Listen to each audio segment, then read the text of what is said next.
students, how are you all? Hope you all are good. So today students, we are going to start our very first chapter of class 8, which is about combustion and flame. Okay? So let's start our chapter. See, one of the milestone in the industry of civilization was the invention of fire. Civilization जैसे जैसे हमारी country में आया है students, उसमें सबसे पहला या सबसे ज्यादा माइलस्टोन जो हमने अचीव किया है that is invention of fire. Fire की डिस्कवरी बहुत बड़ा एक माइलस्टोन था जो हमने अचीव किया था, because fire is a source of heat energy. Heat energy का जो सोर्स है that is fire only. We need fire to cook, to run automobiles, to run industries and the list is endless. है ना, बहुत सारे purpose के लिए हमको फायर की रिक्वायरमेंट होती है. Now what is fire? Fire is caused when a substance is burnt in the air and it produces heat and light. Fire क्या है? Fire तब लगती है बेटा, fire तब cause होती है जब किसी एक substance को आप क्या कर रहे हो, burn कर रहे हो in the presence of air, और वो burning के टाइम पे heat and light produce कर रहा हो, तब आप बोलोगे कि that fire has been caused. The process of burning of a substance in the presence of oxygen or air to produce controlled amount of heat and light is called combustion. अब ये जो प्रोसेस होता है जहाँ पे आप किसी substance को बर्न कर रहे हो in the presence of oxygen या बोलो एयर, और उसमें क्या हो रही है, एक limited amount of heat and light produce हो रही है, इस पूरे प्रोसेस को कंबशन कहा जाता है. Now we are going to study about what. First of all that bringing a substance produces heat and light. Burning a substance produces heat and light. मतलब आप किसी भी सब्सटेंस को जब बर्न करते हो तो वो बर्न करने के बाद क्या प्रोड्यूस करता है, हीट एंड लाइट प्रोड्यूस करता है. So in this chapter we shall discuss the process of burning and various fuels we use in everyday life. तो ये जो बर्निंग का प्रोसेस है जिसको आप कंबशन कहते हो, जो उसकी वजह से हीट एंड लाइट प्रोड्यूस होती है, वो सारा आज हमको डिटेल में पढ़ना है, और उसके अलग अलग जो फ्यूल्स जो हम अपने डेली लाइफ में यूज करते हैं वो पढ़ना है. तो सबसे पहले we are having the topic of combustion. See, the process of burning of a substance. अभी बताया वो प्रोसेस जहाँ पे एक सब्सटेंस को बर्न करते हैं in the presence of air और ऑक्सीजन. एयर की प्रेजेंस में, ऑक्सीजन के प्रेजेंस में, है ना, with the liberation of heat and light. और बर्निंग के बाद क्या प्रोड्यूस हो रही है, हीट और लाइट प्रोड्यूस हो रही है. इस प्रोसेस को बोला जाता है combustion. Okay, so substances can be classified as combustible or non-combustible depending on whether or not they can be burned. ठीक है, अब चीजों को, सब्सटेंसेस को आप कंबस्टेबल भी कह सकते हो, नॉन कंबस्टेबल भी कह सकते हो. वो डिपेंड करेगा कि कौन सी चीज बर्न हो पा रही है और कौन सी नहीं. तो substances that burn in the air और oxygen to produce heat and light are called combustible substances. वो सब्सटेंसेस जो हीट एंड लाइट प्रोड्यूस करते हैं, एयर की प्रेजेंस में बर्न हो जाते हैं, उनको आप कंबस्टिबल सब्सटेंसेस बोलते हो. Example paper, would, kerosene, LPG, they all are an example of combustible substances. And the substances that do not burn in the air or oxygen to produce heat and light are called non-combustible substances. और इसका just opposite होता है non combustible substances, यानी कि वो substances जो air या oxygen की प्रेजेंस में बर्न नहीं होते हैं to produce heat and light, उनको आप नॉन कंबस्टिबल सब्सटेंसेस बोलते हो. Example water, sand, glass, cement etcetera. These all are the examples of non combustible substances. ठीक है, चलो. Now we are having the topic of types of combustion.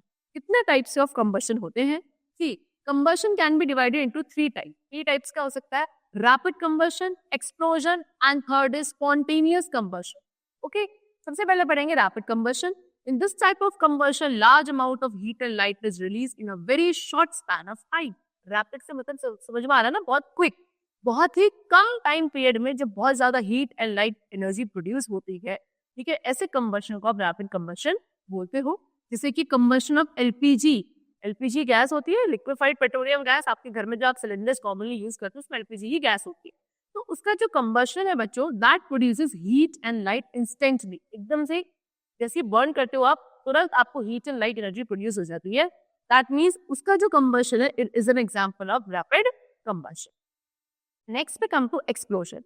This type of combustion is characterized by sudden release of heat, light and sound accompanied by the liberation of large amount of gas. ये combustion क्या होता है? ये combustion है जब suddenly, अचानक से बहुत ज्यादा रिलीज हो रहा है किसका, हीट का, लाइट का, और साथ में क्या, साउंड भी प्रोड्यूस होती है with large amount of gas.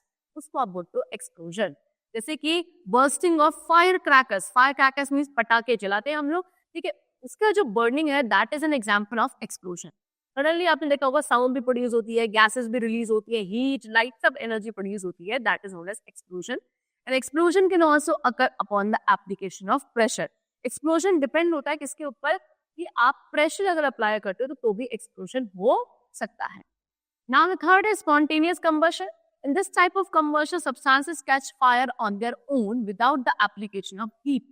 मतलब विदाउट हीट, हीट प्रोड्यूस करे बिना या हीट सप्लाई किए बिना ही जब कोई सब्सटेंस अपने आप जलने लगता है, ऐसे कंबशन को आप बोलते हो spontaneous combustion. Example white phosphorus. White phosphorus का जो कंबशन होता है उसको हम स्पॉन्टेनियस कंबशन बोलते हैं.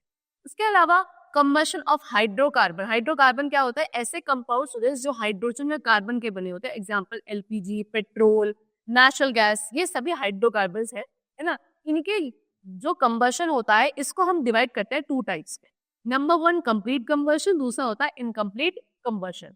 कंप्लीट कंबशन क्या होता है? This type of combustion takes place in adequate amount of air और ऑक्सीजन.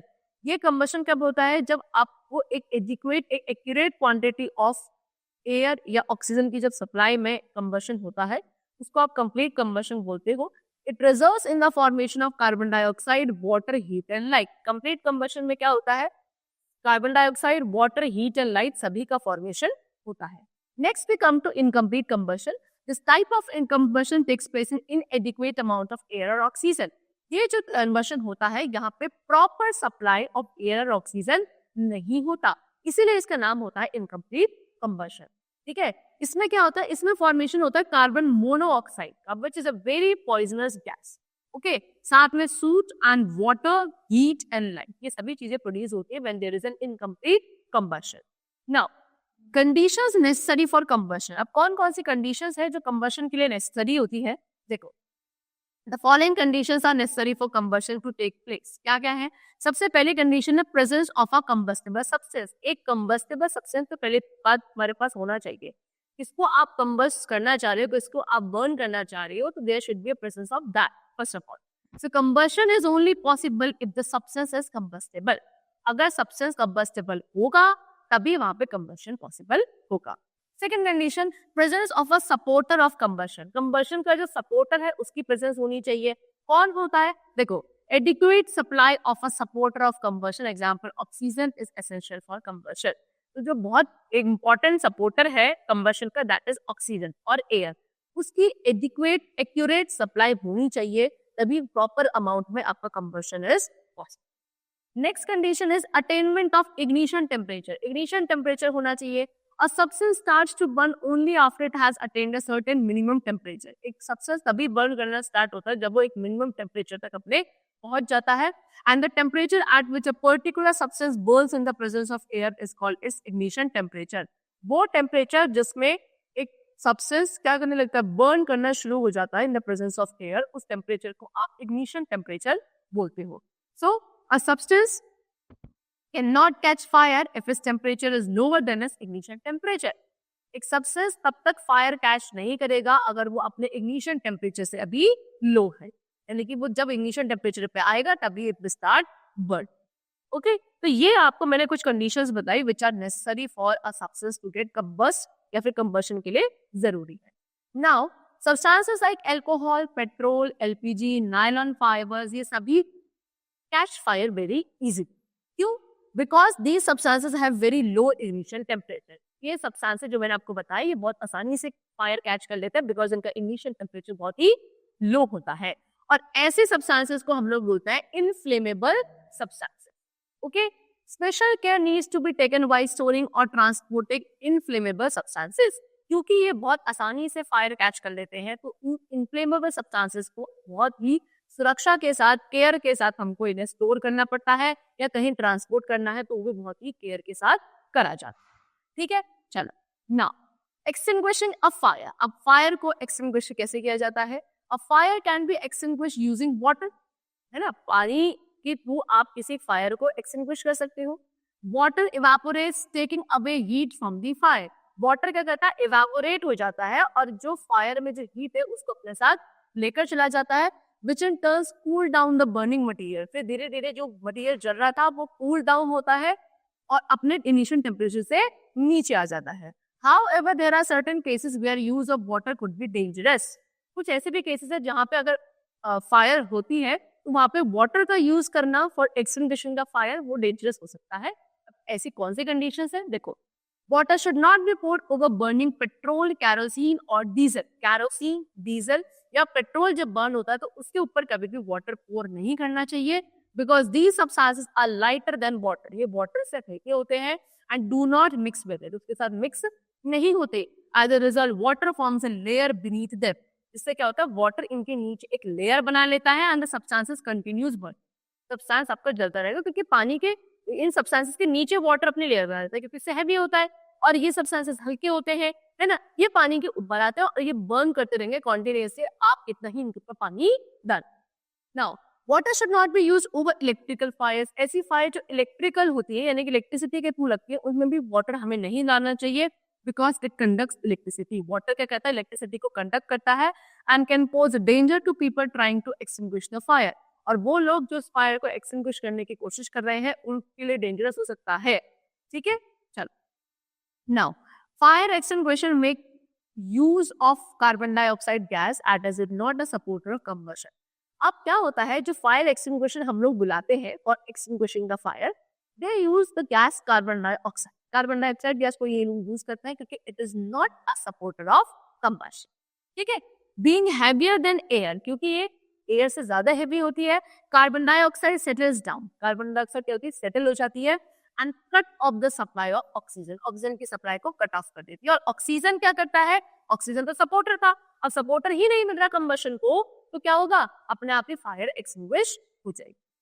तो two common types of extinguisher are carbon dioxide fire gas extinguisher and soda acid fire extinguisher. दो type के होते हैं, एक तो होता है कार्बन डाइऑक्साइड फायर एक्सटिंग्विशर, दूसरा है सोडा एसिड फायर एक्सटिंग्विशर। अब दोनों के बारे में थोड़ा थोड़ा हमको गिवन है, हम उनको डिस्कस कर लेते हैं।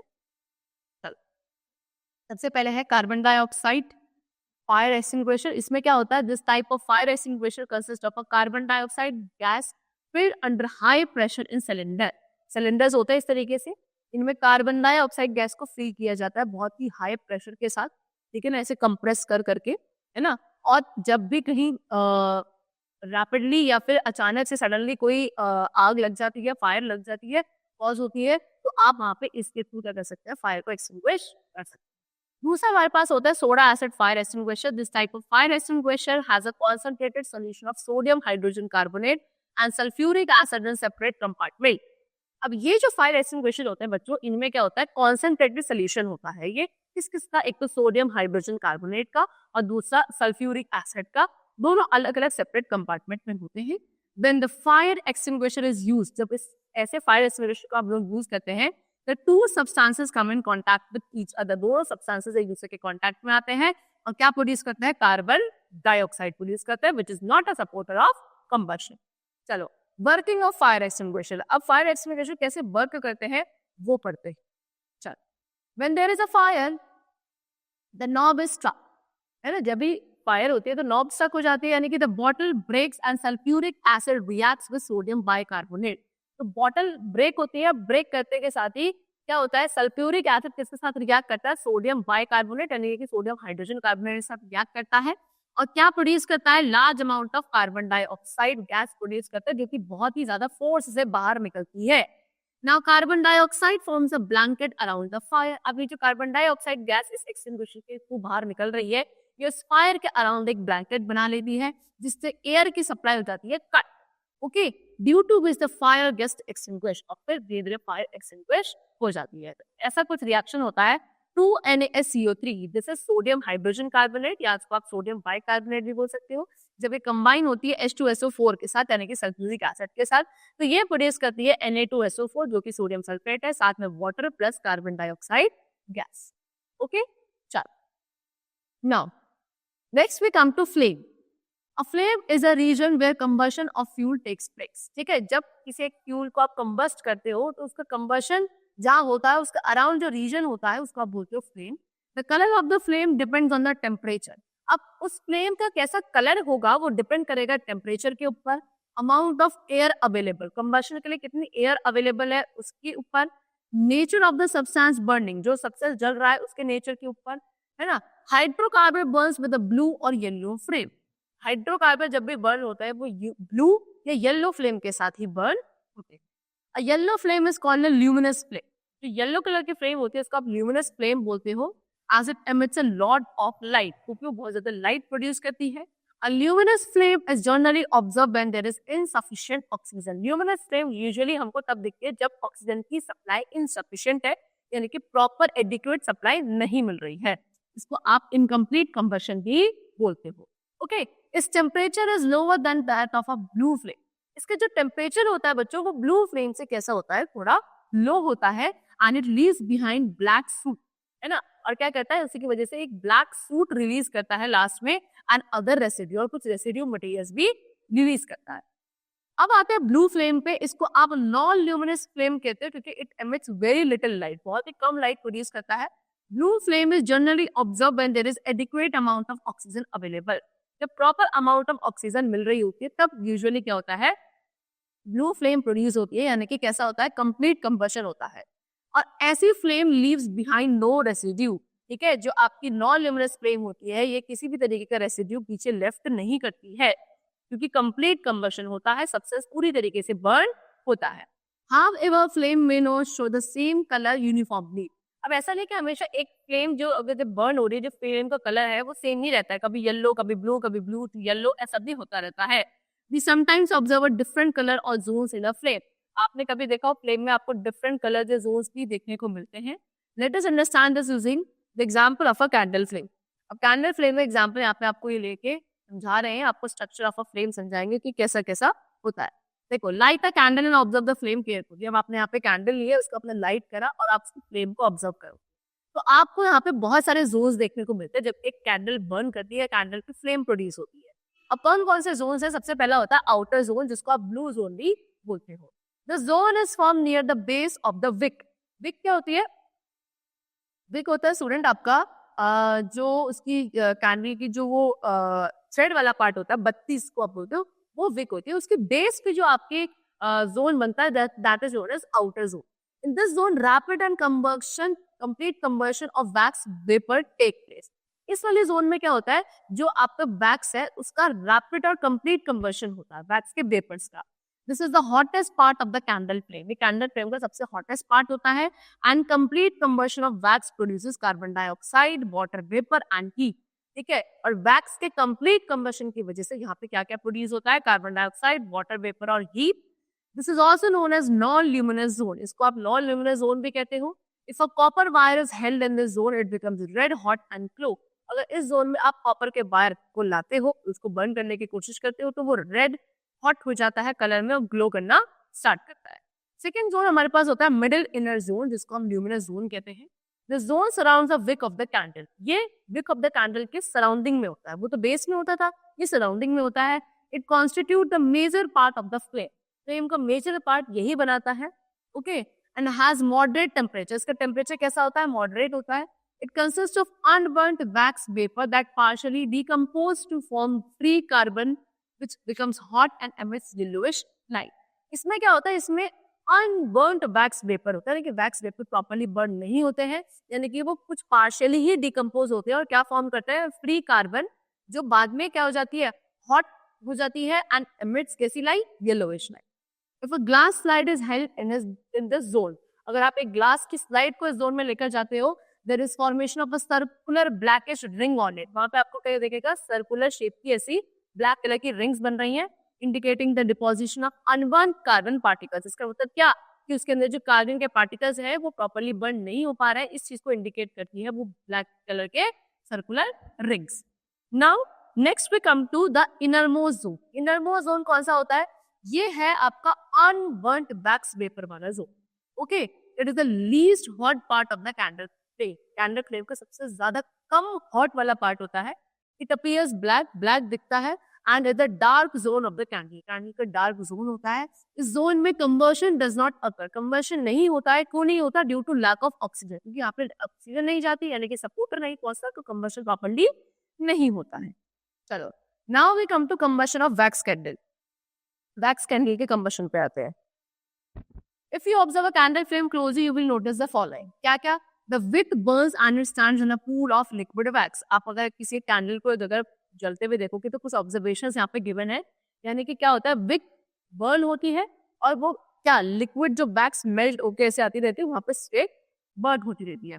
There is a small portion of unburnt wick, छोटा सा पोर्शन होता है जो जलता नहीं है विक का, अनबर्न्ट रहता है। कहाँ? फ्लेम और लिक्विड वैक्स के बीच में, अगर आपने ऑब्जर्व किया हो। The liquid wax is trapped in a cup of solid wax, है ना, तो जो लिक्विड वैक्स है वो नीचे आके ट्रैप होके किस में आ जाती है, सॉलिड वैक्स में आ जाती है। द लिक्विड और solid wax never catches fire, तो जो लिक्विड वैक्स नीचे आ रही है या फिर जो सॉलिड वैक्स नीचे रह गई है वो कभी भी फायर कैच नहीं करती है। So we can see that the wick is burning, आप क्या देखते हो कि विक बर्न होती है, but it can not be the only substance that is burning as a candle gets smaller as it burns. देखिए क्या एक केवल यही एक ऐसा सब्सटेंस है जो बर्न होता है?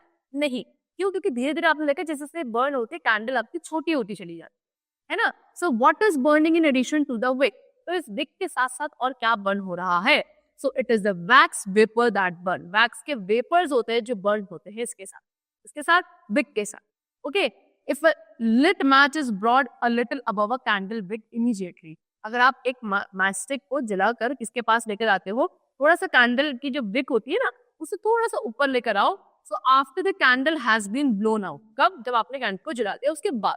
It is notice that the flame from the match jumps the gap, ठीक है, क्या नोटिस किया जाएगा कि वो जो फ्लेम प्रोड्यूस हो रही है ना, वो क्या करती है, गैप थोड़ा जंप करती है एंड रीइग्नाइट्स द विक, और दोबारा से विक को क्या करने लगती है, जलाने लगती है। This happens because the wax vapour rise from the wick immediately, ऐसा क्यों होता है? क्योंकि जो वैक्स के वेपर्स है जो विक से निकल रहे हैं, है ना, वो तुरंत ही क्या करने लगते हैं, अराइज होने लगते हैं। जैसे आप विक को जलाते हो end of the candle is blown out and the burning match reignites it, है ना, और जो बर्निंग मैच से आप लेके गए थे वो दोबारा से रीइग्नाइट कर देती है। तो इससे आप क्या कंक्लूड कर रहे हो कि it is only the wax vapour that burn, यानी कि क्या, कि सिर्फ वो वैक्स वेपर ही होते हैं जो बर्न होते हैं, neither liquid wax nor solid wax burn, ना तो लिक्विड वैक्स ना ही सॉलिड वैक्स बर्न होती है। मेरा कैंडल विक इज लिट, जब आप कैंडल के विक को जलाते हो, the heat produce from the flame melts the wax, ठीक है, जो हीट प्रोड्यूस होती है उस फ्लेम से वो क्या करती है, वैक्स को मेल्ट कर देती है। द विक सोक्स और एब्जॉर्ब्स द मोल्टन वैक्स, जो विक होती है वो क्या करती है, उस मोल्टन वैक्स को सोक करती है या एब्जॉर्ब कर लेती है। The heat of the flame vaporises the molten wax in the wick, और उस फ्लेम से जो हीट निकलती है ना, वो किसको वेपराइज करती है, उस मोल्टन वैक्स को वेपराइज कर देती है। The wax vapours burns in the flame, wax के जो वेपर्स होते हैं वो फ्लेम में बर्न होते हैं and this process continues till the entire wax is consumed और द कैंडल इज एक्सटिंग्विश्ड, और ये प्रोसेस आपका तब तक चलता रहता है जब तक सारी की सारी जो वैक्स है वो कंज्यूम नहीं हो जाती, या फिर या बोलो कैंडल आपकी एक्सटिंग्विश नहीं हो जाती। चलो, now we come to the topic of fuels. अब हम आते हैं फ्यूज के बारे में पढ़ते हैं। क्या होते हैं फ्यूज? देखो, most of the substances used for burning are fuel, ज्यादा सब्सटेंस जो हम बर्निंग के लिए यूज करते हैं वो फ्यूज ही होते हैं। Substances that produces heat and light energy on burning are called fuel, वो सब्सटेंसेस जो बर्निंग पर हीट एंड लाइट प्रोड्यूस करते हैं आप फ्यूल कहते हो। कुछ कॉमनली यूज फ्यूज है कि wood, coal, cow dung, cake, kerosene, LPG, petrol and diesel.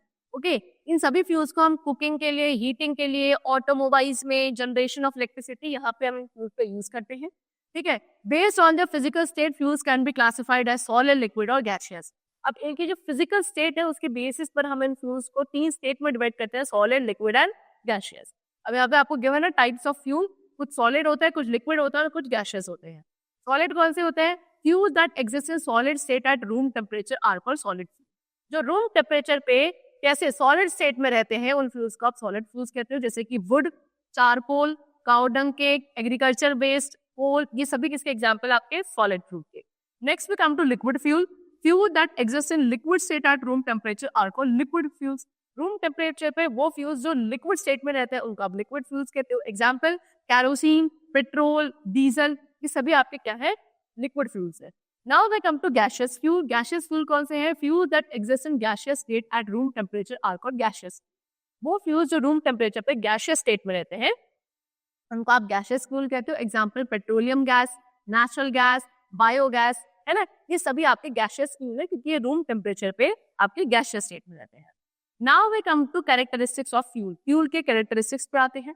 Not all combustible substances can be used as fuel for all application. आप सभी जितने भी कंबस्टिबल सब्सटेंसेस होते हैं सभी को एज अ फ्यूल नहीं यूज कर सकते हो। This is because although all fuels produce heat and light और burning, some produces more energy than other. ये तो है कि भाई सभी फ्यूल्स क्या होते हैं, हीट एंड लाइट प्रोड्यूस करते हैं, लेकिन सभी same amount of heat and light produce नहीं करते हैं. Besides the amount of energy produced, the choice of fuel, whether for domestic or industrial use, also depends upon its cost, efficiency, availability, and the extent of pollution it causes. ठीक है, अब देखो energy तो produce करते हैं fuels, उसके साथ साथ आप फ्यूल की चॉइस घर के लिए यूज करना है, इंडस्ट्रियल पर्पज के लिए यूज करना है, इसके साथ साथ ये डिपेंड करता है बहुत सारी चीजों पर, जैसे कि उसकी कॉस्ट क्या है, एफिशिएंसी क्या है, अवेलेबल है, कितना पोल्यूशन कॉज करता है जब आप इसको बर्न करते हो. इन सभी फैक्टर्स के ऊपर एक फ्यूल की चॉइस डिपेंड करती है कि उसको आप as a domestic purpose use करोगे या फिर एज एन इंडस्ट्रियल. ठीक है, two important characteristics of a fuel are is calorific value and efficiency. दो इंपॉर्टेंट कैरेक्टरिस्टिक किसी भी एक फ्यूल के क्या होते हैं, एक तो उसकी कैलोरीफिक वैल्यू और उसकी एफिशिएंसी. अब calorific value of a fuel is defined as amount of heat produced in kilo joule when 1 gram of a fuel is completely burn. Calorific value क्या होता है, जब आप किसी भी फ्यूल के 1 ग्राम क्वांटिटी को बर्न कर रहे हो तो वो कितनी अमाउंट ऑफ हीट प्रोड्यूस कर रहा है किलो जूल्स में, उसको उसकी कैलोरीफिक वैल्यू बोला जाता है. यानी कि कैलोरीफिक वैल्यू की जो यूनिट होती है वो होती है किलो जूल. कैलोरीफिक वैल्यू को एक्सप्रेस किया जाता है kilo joule per gram. Okay, in simple term the higher the calorific value of a fuel the more heat it produces when burn. यानी कि अगर किसी भी फ्यूल की कैलोरीफिक वैल्यू जितनी ज्यादा होगी यानी कि वो उतनी ज्यादा हीट प्रोड्यूस करता है जब आप उसे बर्न करते हो. Thus, the higher the value of a calorific value of a fuel, the better fuel it is. जितनी ज्यादा किसी एक फ्यूल की कैलोरीफिक वैल्यू होगी उतना बेटर वो फ्यूल माना जाता है. Calorific value of some fuels are given in the table. अब यहाँ पे आपको ये टेबल गिवन है जिसमें आपको कुछ फ्यूल्स की कैलोरीफिक वैल्यू गिवन है, जैसे कि वुड पैलेट्स, कोल, इनकी कितनी है 17 किलो जूल पर ग्राम, कोल के 25 to 33 kilo joule per gram, petrol की गिवन है, बायोगैस की गिवन है. ओके, देन चारकोल, काउडंग के, Coke, kerosene, LPG, methane, hydrogen, सभी की कैलोरीफिक वैल्यूज आपको हर टेबल में given.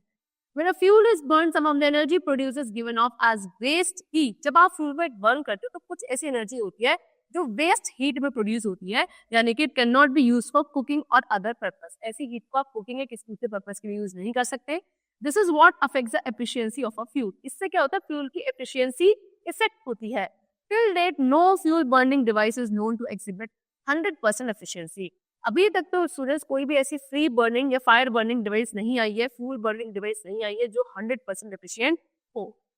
The following are some of the important characteristics of an ideal fuel. एक अच्छे फ्यूल के अब आपको कुछ यहाँ पे फीचर्स या कैरेक्टरिस्टिक्स गिवन है कि एक अच्छा फ्यूल के अंदर क्या क्या फीचर्स होने चाहिए. देखो, उसकी कैलोरीफिक वैल्यू हाई होनी चाहिए, है ना. उसका ignition temperature should be low होना चाहिए but well above the room temperature, लेकिन रूम टेम्परेचर से ज्यादा होना चाहिए. Okay, ignition temperature is too low. अगर इग्निशन टेम्परेचर बहुत ज्यादा लो होता है तो fuel will catch fire very easily. तो आसानी से जो फ्यूल होता है वो फायर कैच कर लेता है ना. और विच कुड बी डेंजरस, थोड़ा सा डेंजरस भी हो सकता है, and very high. The fuel has to be heated for a long time before it can catch fire. आपको फ्यूल को पहले हीट प्रोवाइड करनी पड़ती है तब जाके वो फायर कैच करता है. उसके अलावा it should have a moderate rate of combustion. Combustion rate moderate होना चाहिए and should release heat in a controlled manner. Controlled manner में ही वो हीट रिलीज करे. उसके अलावा it should be fairly cheap होना चाहिए, सस्ता होना चाहिए, इजीली अवेलेबल होना चाहिए. अ फ्यूल में have very high calorific value. एक फ्यूल की एक हाई कैलोरीफिक वैल्यू होनी चाहिए, but if it is expensive and not easily available. लेकिन अगर वो एक्सपेंसिव है या इजीली अवेलेबल नहीं है ना, तो it can not be use on a day to day basis. तो आप उसे डे टू डे बेसिस पे यूज नहीं कर पाओगे. उसके अलावा a fuel should be safe to handle करना है, सेफ होना चाहिए. इसको आसानी से स्टोर कर सकते हो, उसको आसानी से ट्रांसपोर्ट किया जा सके. और बहुत इंपॉर्टेंट कि it should not cause pollution और बर्न. ठीक है, बर्निंग पे वो पोल्यूशन ना कॉज करे, ये बहुत ही इंपॉर्टेंट पॉइंट है, यानी कि बहुत ही अच्छा फीचर है किसी भी फ्यूल का. चलो, अब कुछ फ्यूल्स आपको यहाँ पे गिवन है, उनके कैरेक्टरिस्टिक्स के बेसिस पे. सबसे पहले है hydrogen as a fuel. Hydrogen को एज अ फ्यूल कैसे यूज किया जाता है? Hydrogen is considered the best fuel as it has the highest calorific value. सबसे बेस्ट फ्यूल माना जाता है हाइड्रोजन गैस को क्योंकि इसकी कैलोरीफिक वैल्यू काफी ज्यादा होती है. It is considered to be the best fuel. However, as it is highly inflammable, there are difficulties associated with its transport, storage and handling. ठीक है, हाईली इन्फ्लेमेबल होता है वो तो इसका अच्छा पॉइंट है, लेकिन उसके साथ बच्चों ये क्या, इसका स्टोरेज करना, इसको ट्रांसपोर्ट करना, इसको हैंडल करना थोड़ा सा मुश्किल होता है. इसीलिए it is use as a fuel only when it is absolutely necessary. बहुत ज्यादा अगर जरूरी है तभी इसे एज अ फ्यूल हम यूज करते हैं। ठीक है, चलो एग्जाम्पल बता रखा है, एज अ रॉकेट फ्यूल इसको यूज किया जाता है। उसके बाद आता है मीथेन एंड एलपीजी। ये भी आपको कुछ फ्यूल्स पे गिवन है, मीथेन और एलपीजी वगैरह। ठीक है, देखो both methane and LPG have fairly high calorific value. They burn with a smokeless fire and therefore do not cause pollution. दोनों ही एक अच्छे फ्यूल माने जाते हैं क्योंकि इनकी कैलोरिफिक वैल्यू ज्यादा होती है और स्मोकलेस फायर के साथ ये प्रोड्यूस करते हैं, मतलब हीट प्रोड्यूस करते हैं, यानी कि पोल्यूशन कॉज नहीं करते हैं। They are ideal for use as domestic fuel. इनको आप डोमेस्टिक फ्यूल की तरह यूज कर सकते हैं। फिर आता है पेट्रोल एंड डीजल। इनको भी एज अ फ्यूल यूज किया जाता है। Both petrol and diesel are mainly use in automobile. उनको ऑटोमोबाइल में ज्यादातर यूज किया जाता है। Their main disadvantage is their limited availability. बहुत बड़ा डिसएडवांटेज ये है कि ये बहुत ज्यादा क्वांटिटी में हमारे पास अवेलेबल नहीं है, ये एक लिमिटेड अवेलेबिलिटी में हमारे पास है। Another disadvantage is that their combustion releases harmful gases into the atmosphere. दूसरा डिसएडवांटेज इसका ये है कि ये जब कंबस्ट होते हैं तो ये बहुत ज्यादा हार्मफुल गैसेस प्रोड्यूस करते हैं हमारे एटमॉस्फेयर में, यानी कि they cause pollution. Now next is harmful effects of combustion. अब कंबशन के कुछ हार्मफुल इफेक्ट्स हैं। कैसे? जो कार्बन के फ्यूज होते हैं स्टूडेंट, जैसे कि wood, coal, petroleum, they release unburned carbon particles in the environment. ये क्या कहते हैं, जब आप बर्न करते हो तो एनवायरनमेंट में कुछ अनबर्न्ड कार्बन के पार्टिकल्स रिलीज करते हैं, यानी कि these fine particles are dangerous pollutants. ये जो पार्टिकल्स रिलीज होते हैं ये काफी डेंजरस पॉल्यूटेंट्स होते हैं, यानी कि क्या कॉज करते हैं, रेस्पिरेटरी डिजीजेस कॉज करते हैं, जैसे कि अस्थमा। ओके, चलो फिर using wood as a fuel is also not encourage as it leads to falling of trees and deforestation which adversely affects environment. अगर आप वुड को, लकड़ी को एज अ फ्यूल यूज करते हो तो वो भी अच्छा नहीं है, क्योंकि इससे आपके एनवायरनमेंट को इफेक्ट पड़ता है, क्योंकि लकड़ी कहाँ से मिलेगी, पेड़ों से मिलेगी, और पेड़ों को काटना पड़ेगा, है ना, वो हमारे एनवायरनमेंट को इफेक्ट पड़ता है। चलो, incomplete combustion of fuel like diesel and petrol releases carbon monoxide gas and suit.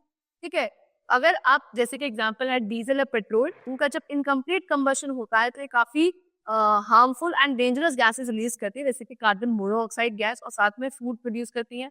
ठीक है, hence it is dangerous to sleep in a room while burning coal fire as carbon monoxide is produced due to incomplete combustion. इसीलिए बोला जाता है कि जैसे अंगीठी वगैरह होती है ना, इनको जलाकर कभी भी एक बंद कमरे में हमको नहीं सोना चाहिए, क्योंकि जब ये इनके अंदर कोल होता है, कोल जब बर्न होता है तो वो इनकम्प्लीट कंबशन होता है, जिससे ये कार्बन मोनोऑक्साइड गैस प्रोड्यूस करता है, जो कि डेंजरस हो सकता है। दिखाए देखो, carbon monoxide is a poisonous gas and can suffocate person to death. ठीक है, ये पॉइजनस गैस होके इससे सफोकेशन हो सकता है, एक person can even die. Now burning of petrol and diesel. Petrol और डीजल के बर्निंग से क्या प्रोड्यूस होती है, सल्फर डाइऑक्साइड गैस प्रोड्यूस होती है। ये भी एक एक्सट्रीमली सफोकेटिंग और कोरोसिव गैस होती है। Next, oxides of sulphur and nitrogen. Sulphur और नाइट्रोजन की जो ऑक्साइड्स होती है, they dissolve in rain water. ये रेन वाटर में डिसॉल्व हो जाती है और क्या फॉर्म करती है, एसिड रेन। अब एसिड रेन क्या है, acid rain are very harmful for building. ये बिल्डिंग्स के लिए, सॉइल के लिए, क्रॉप्स के लिए काफी हार्मफुल होती है। Hence nowadays liquid fuels are replaced by CNG compressed natural gas as on burning। इसलिए आजकल हम लोग क्या CNG जो कि एक लिक्विड फ्यूल है ना, उसको यूज कर रहे हैं। कहाँ पे, ऑटोमोबाइल्स वगैरह में। CNG does not leave behind any residue. ये क्या करता है, कोई भी रेसिड्यू बाद में नहीं लेफ्ट करता। More over it has a high calorific value. इसकी कैलोरीफिक वैल्यू काफी हाई है और इग्निशन टेम्परेचर कैसा है, काफी लो है। Most of the fuels and commercial release carbon dioxide. बहुत सारे ऐसे फ्यूल्स होते हैं जो क्या रिलीज करता है, कार्बन डाइऑक्साइड, वाटर और हीट रिलीज करते हैं।